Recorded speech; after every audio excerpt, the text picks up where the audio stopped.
ಹೋಗಿದರೆ ಆ ದೈವ ನನಗೆ ಮತ್ತೊಂದು ಬಗೆತು ಎನ್ನುವಾಗೆ ಮನಸ್ಸಾರೆ ಪ್ರೀತಿಸಿದ ಆ ನನ್ನ ಪ್ರಸಾದನಿಗೆ ನನ್ನ ಹೆಣ್ಣತನವನ್ನು ಮರೆತು ನನ್ನ ಸರ್ವಸ್ವವನ್ನೇ ಅವರಿಗೆ ಅರ್ಪಿಸಿಬಿಟ್ಟೆ.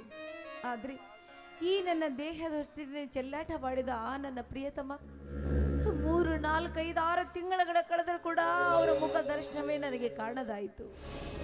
ಆದರೆ ದಿನದಿಂದ ದಿನಕ್ಕೆ ಆ ಪ್ರಶಾಂತನ ಪ್ರತಿಬಿಂಬ ಈ ನನ್ನ ಉದರದಲ್ಲಿ ಪಾಪದ ಪಿಂಡವಾಗಿ ಬೆಳೀತಾ ಇದೆ. ಇಂಥ ಪಾಪದ ಪಿಂಡವನ್ನು ಹೊತ್ತುಕೊಂಡು ಈ ಭೂಮಿ ಮೇಲೆ ನಾನು ಬದುಕುವುದಾದ್ರೂ ಹೇಗೆ? ಒಂದು ವೇಳೆ ಈ ವಿಷಯವೇನಾದರೂ ನಮ್ಮಣ್ಣನಿಗೆ ಗೊತ್ತಾದ್ರೆ ಅದು ಎಷ್ಟು ನೊಂದ್ಕೊಂತನೋ ಏನೋ. ನಾ ಕಾಣೆ ಶಿವನೇ, ನಾ ಕಾಣೆ.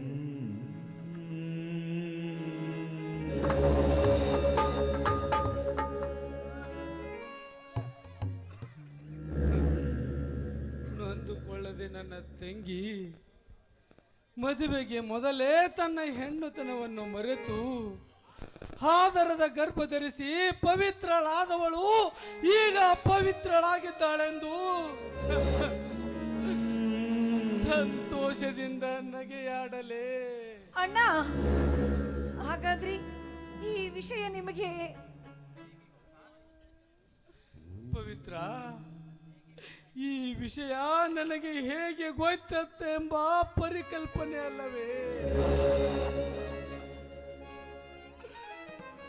ಆದರ ಎಂದಿಗೂ ಮುಚ್ಚಿಡಲು ಸಾಧ್ಯವಿಲ್ಲ ತಂಗಿ, ಸಾಧ್ಯವಿಲ್ಲ. ಹೌದು ಅಣ್ಣ. ನೀನು ಯಾವ ಡಾಕ್ಟರ್ ಬಳಿ ಹೋಗಿದೀವೋ ಅದೇ ಡಾಕ್ಟರ್ ನನಗೆ ಎಲ್ಲಾ ವಿಷಯವನ್ನು ಹೇಳಿದರು. ಪವಿತ್ರ,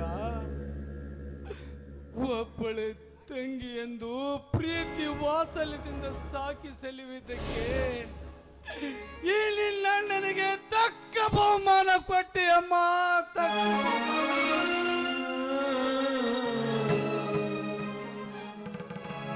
ಹೌದು ಅಣ್ಣ, ಹೌದು. ಯಾಕಂದ್ರೆ ನಾನು ಪಾಪಿ ಅಣ್ಣ, ಪಾಪಿ ನಾನು. ನಿನ್ನ ಪ್ರೀತಿ ವಾತ್ಸಲ್ಯ ಅರಿಯಲಾರದೆ ಯೌವನದ ಹೊಳೆಯಲ್ಲಿ ಧುಮುಕಿ ಹೆಣ್ಣಿಗಿರಬೇಕಾದ ಈ ಪವಿತ್ರವಾದ ಶೀಲವನ್ನು ಕಳೆದುಕೊಂಡು ಪಾಪದ ಪಿಂಡವನ್ನು ಹೊತ್ತು ನಿಂತ ಪಾಪಿ ಅಣ್ಣ ನಾನು, ಪಾಪಿ. ನಿನ್ನಂತ ಮಾನವಂತ ಅಣ್ಣನಿಗೆ ನಾನು ಸಹೋದರಿಯಾಗಿ ಹುಟ್ಟಬಾರ್ದಾಗಿತ್ತಣ್ಣ, ಹುಟ್ಟಬಾರ್ದಾಗಿತ್ತು. ನನ್ನಂತ ಅದೃಷ್ಟ ಹೆಣ್ಣು ಹುಟ್ಟಿ ನಿನ್ನ ಘನತೆ ಮಾನ ಮರ್ಯಾದೆನೇ ಎಲ್ಲ ಮಣ್ಣು ಪಾಲು ಮಾಡಿದಂತ ಚರಿತ್ರಹೀನ ಕುಲದ ಹೆಣ್ಣು ಅಣ್ಣ ನಾನು.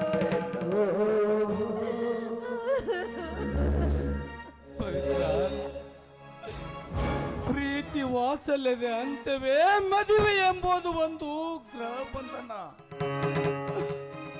ಇಂತು ಮುಂದುವರಿಯದೆ ನಿನ್ನ ಹೆಣ್ಣುತನವನ್ನ ಮರೆತು ತಾಳಿ ಕಟ್ಟುವ ಮೊದಲೇ ತಾಯಿಯಾದ ನೀನು ಈಗ ಹತ್ತರೇನು ಪ್ರಯೋಜನ ಪವಿತ್ರ, ಈಗ ಹತ್ತರೇನು ಪ್ರಯೋಜನ? ಪ್ರೀತಿಯಿಂದ ಮಾತನಾಡಿಸಿ ನಿನ್ನ ಹೆಣ್ಣುತನವನ್ನೇ ಹೀರಿ ಜಾರಿಣಿಯ ಪಟ್ಟ ಕಟ್ಟಿ 4 ತಿಂಗಳಿನಿಂದ ಕೆಲಸಕ್ಕೆ ಕೂಡ ಹಾಜರಾಗದೆ ಯಾವ ಹೆಣ್ಣಿನ ಜೊತೆ ಚಕ್ಕಂದವಾಡುತ್ತಿರುವನೋ ಆ ಮಿತ್ರ ದ್ರೋಹಿ ಪ್ರಸಾದ್. ಅಣ್ಣ, ಇಲ್ಲ ಅಣ್ಣ, ನನ್ನ ಪ್ರಸಾದ ಅಂತವನಲ್ಲ. ಯಾಕಂದ್ರೆ ಮನಸ್ಸಾರೆ ಪ್ರೀತಿಸಿ ಈ ನನ್ನ ಮನಸ್ಸನ್ನು ಎಲ್ಲ ಸರ್ವಸ್ವವನ್ನು ಅವರಿಗೆ ಅರ್ಪಿಸಿದ ನಾನು. ನನ್ನಂತವಳಿಗೆ ಅವರು ಮೋಸ ಮಾಡೋದಿಲ್ಲಣ್ಣ, ಮೋಸ ಮಾಡ್ತಾ ಇಲ್ಲ. ಯಾಕಂದ್ರೆ ಕಳಂಕಿ ಅಂತ ಈ ಪಟ್ಟವನ್ನು ಕಟ್ಟಿಕೊಂಡಿರುವ ಈ ನನ್ನ ಹಣೆ ಬರದಲ್ಲಿ ಇರಬೇಕಾದ್ರೆ ಅಣ್ಣ, ಒಂದಿಲ್ಲ ಒಂದು ದಿನ ಬಂದು ಅವರು ನನ್ನ ಕೊರಳಿಗೆ ತಾಳಿ ಕಟ್ಟಿ ನನ್ನ ಕೈ ಹಿಡಿಯುವುದು ಸತ್ಯ. ನನ್ನ ಹೊಟ್ಟೆಯಲ್ಲಿ ಹುಟ್ಟುತ್ತಿರುವ ಅವರ ಮಗುವಿಗೆ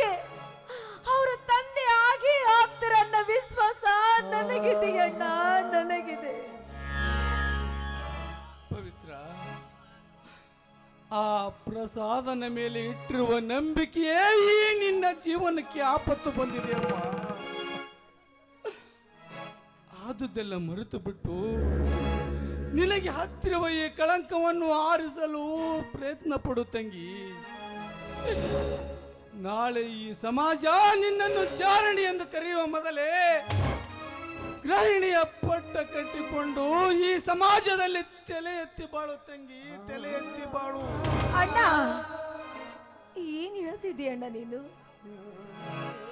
ನಾನು ಜಾರಣಿಯಾದವಳು, ನಾನು ಗೃಹಿಣಿಯಾಗಿ ಈ ಸಮಾಜದಲ್ಲಿ ಬಾಳಲು ಸಾಧ್ಯವಿದೆಯೇನಣ್ಣ? ಸಾಧ್ಯವಿದೆ ಪವಿತ್ರ, ಸಾಧ್ಯವಿದೆ. ಅದು ನೀನು ಮನಸ್ಸು ಮಾಡಿದರೆ ಮಾತ್ರ. ಅಣ್ಣ, ಏನ್ ಹೇಳ್ತಾ ಇದೆಯಣ್ಣ ನೀನು? ಅಂದ್ರೆ ನೀನು ಹೇಳುವ ಮಾತು ಪವಿತ್ರ, ನೀನು ಪ್ರಸಾದ ಮನಸಾರೆ ಪ್ರೀತಿಸಿದರು ಅದೊಂದು ಕೆಟ್ಟ ಕನಸೆಂದು ಭಾವಿಸಿ ಮರೆತು ಬಿಡು.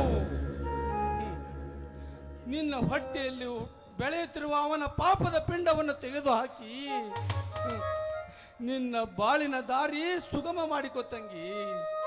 ಅಣ್ಣ, ಚೆನ್ನಾಗಿದೆ ಅಣ್ಣ ನಿನ್ನ ಮಾತು, ಚೆನ್ನಾಗಿದೆ. ನನ್ನ ಸ್ವಾರ್ಥಕ್ಕಾಗಿ ನಾನು ಮಾಡಿಕೊಂಡಿರುವ ಈ ಸುಖದ ಪಾಪವನ್ನು ತೊಳೆಯುವುದಕ್ಕಾಗಿ ನನ್ನ ಹೊಟ್ಟೆಯಲ್ಲಿ ಹುಟ್ಟುತ್ತಿರುವ ಮಗುವನ್ನು ಕೊಂದಾಕು ಅಂತ ಹೇಳ್ತಾ ಇದ್ದೀರಲ್ಲ ಅಣ್ಣ. ಪ್ರಪಂಚವನ್ನೇ ನೋಡದ ಈ ಕಂದನನ್ನು ಕೊಂದು ಈ ಕಂದನನ್ನ ಗರ್ಭಪಾತ ಮಾಡಿಸುವುದಕ್ಕೆ ನಾನು ಏನನ್ನ ಒಪ್ಕೊಳ್ಳಿ? ಅಂದ್ರೆ ಶಿಶು ಹತ್ಯೆ ಮಹಾಪಾಪ ಅನ್ನುವ ದೋಷವನ್ನು ನಾನು ಕಟ್ಟಿಕೊಂಡು ಬದುಕು ಅಂತ ಹೇಳ್ತಾ ಇದೀಯ ಅಣ್ಣ? ಮದುವೆಯಾದ ಎಷ್ಟೋ ಹೆಣ್ಣು ಮಕ್ಕಳು ತಮಗೆ ಮಕ್ಕಳಾಗದೆ ಕಂಡ ದೇವರಿಗೆ ಕೈ ಮುಗಿದು ಹರಕೆ ಹೊತ್ತು ಮಕ್ಕಳನ್ನು ಪಡಿತಿರ್ಬೇಕಾದ್ರೆ ನನ್ನ ಹೊಟ್ಟೆಯಲ್ಲಿ ಹುಟ್ಟುತ್ತಿರುವ ಮಧುವನ್ನು ನಾನೇ ತಾಯಿಯಾಗಿ ಆ ಕಂದನನ್ನು ನನ್ನ ಕೈಯಿಂದನೇ ಕುತ್ತಿಗೆ ಇಚ್ಚುಗು ಅಂತ ಹೇಳ್ತಾ ಇದೆಯಲ್ಲ ಅಣ್ಣ. ಇಲ್ಲಣ್ಣ, ಇಲ್ಲ, ನನ್ನ ಕೈಯಿಂದ ಇದು ಸಾಧ್ಯವಿಲ್ಲಣ್ಣ, ಸಾಧ್ಯವಿಲ್ಲ. ಪವಿತ್ರ, ಸಾಧ್ಯವಿಲ್ಲದಿದ್ದರೆ ಜಾರಣಿಯಾದ ನೀನು ಈ ಸಮಾಜದಲ್ಲಿ ತಂದೆ ಇಲ್ಲದ ಮಗುವನ್ನು ಸಾಕುವುದು ಬಹಳ ಕಷ್ಟವಮ್ಮ. ನಾಳೆ ಈ ಸಮಾಜ ಈ ಮಗುವಿನ ತಂದೆ ಯಾರು ಅಂತ ಕೇಳಿದರೆ ಏನೆಂದು ಉತ್ತರಿಸಿವೆ? ತಾಳಿ ಇಲ್ಲದೆ ತಾಯಿಯಾದವಳು ಎಂದು ಕೇಕೆ ಹಾಕಿ ನಡುಗುವ ಜನರನ್ನು ಏನೆಂದು ಉತ್ತರಿಸುವೆ? ಈ ನಿನ್ನ ಹೊಟ್ಟೆಯಲ್ಲಿ ಹುಟ್ಟಿರುವ ಮಗು ನಾಳೆ ನನ್ನ ತಂದೆ ಯಾರು ಅಂತ ಕೇಳಿದರೆ ಏನೆಂದು ಹೇಳಿವೆ? ಪವಿತ್ರ, ಈ ಸಮಾಜದಲ್ಲಿ ಬಾಳುವುದು ಬಹಳ ಕಷ್ಟವಮ್ಮ, ಬಹಳ ಕಷ್ಟ. ಅಣ್ಣ, ಯಾವ ತಾಯಿಯು ತನ್ನ ಹೆತ್ತ ಕಂದನನ್ನು ಕತ್ತು ಹಿಸುಕಿ ಸಾಯಿಸಲು ಮನಸ್ಸು ಮಾಡಲಾರಳು. ಪವಿತ್ರ, ಶಿಶು ಹತ್ಯ ಮಹಾಪಾಪ ಎನ್ನುವುದು ನನಗೂ ಗೊತ್ತಮ್ಮ, ನನಗೂ ಗೊತ್ತು. ಪಾಪ ಪುಣ್ಯವೊಂದು ನೋಡುತ್ತಾ ಹೋದರೆ ಜನ್ಮವಿಡೀ ನರಕ ಯಾತನೆ ಅನುಭವಿಸಬೇಕಾಗುತ್ತದೆ.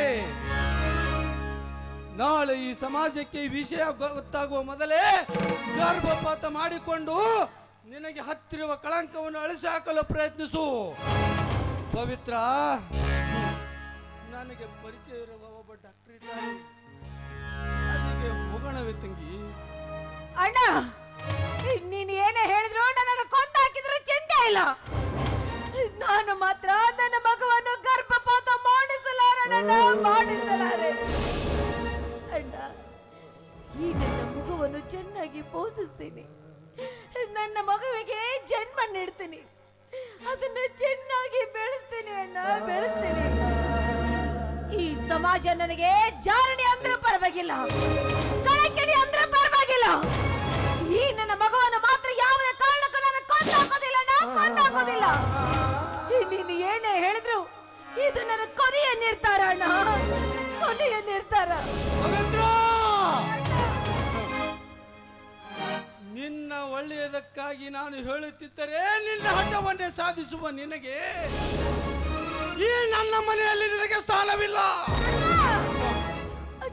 ಜಾರಣಿಯ ಸೋದರೆಂದು ಅನಿಸಿಕೊಳ್ಳುವುದಕ್ಕೆ ನನಗೆ ಇಷ್ಟ ಇಲ್ಲ. ಈ ನಿನ್ನಣ್ಣನ ಮಾನ ಮರ್ಯಾದೆ ಉಳಿಯಬೇಕೆಂದರೆ ನಿನ್ನಣ್ಣ ಜೀವಂತವಾಗಿ ಉಳಿಯಬೇಕೆನ್ನುವ ಅಭಿಲಾಷೆ ನಿನಗಿದ್ದರೆ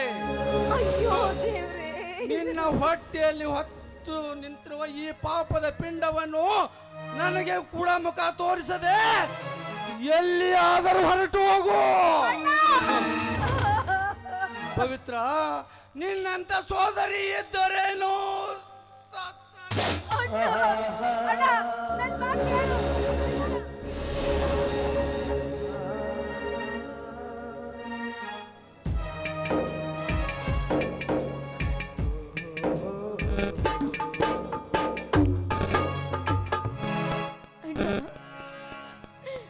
ಜೀವಕ್ಕೆ ಜೀವವಾಗಿರುವ ಈ ನಿನ್ನ ತಂಗಿ ಇನ್ನು ನಿನಗೆ ಬೇಡವಾದ್ಲೆ ನನ್ನ. ಆಯ್ತು ಅಣ್ಣ, ನಿನ್ನನ್ನು ಬಿಟ್ಟು ಬಹುದೂರ ಹೊರಟೋಗ್ತೀನಿ. ನನಗೆ ಜನ್ಮವಿದ್ದ ಈ ಮನೆತನಕ್ಕೆ ನನ್ನಿಂದ ಕಳಂಕ ಬರೋದು ಬೇಡ ಅಣ್ಣ, ಬೇಡ. ನನ್ನಿಂದ ನಿನ್ನ ಮರ್ಯಾದೆ ಹಾಳಾಗೋದು ಬೇಡ ಅಣ್ಣ. ಯಾಕಂದ್ರೆ ನನ್ನ ಪ್ರೀತಿಸಿದ ಪ್ರಿಯತಮನಿಗೆ ಸರ್ವರ್ಷವನ್ನು ಆರಿಸಿದ ಮಹಾಪಾಪಿ ನಾನು,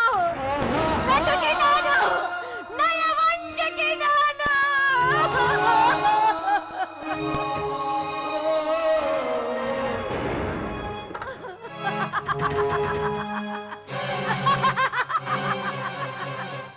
ನಾನು ಪಾಪಿ, ನಾನು ನಯವಂಚಕಿ, ಹೌದು.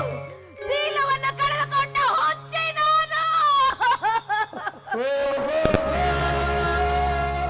ಒಡ ಹುಟ್ಟಿದ ಅಣ್ಣನ ಪ್ರೀತಿ ವಾತ್ಸಲ್ಯವನ್ನು ಅರಿಯದೆ ಪ್ರೀತಿಯ ಹೊಳೆಯನ್ನು ತುಮಕಿ ಪ್ರೀತಿಯ ಮತ್ತಿನಲ್ಲಿ ಎಂಟರವನ್ನು ಕಳೆದುಕೊಂಡು ಹಾದರದ ಪಿಂಡವನ್ನು ಕಟ್ಟಿಕೊಂಡ ಪಾಪಿ ನಾನು.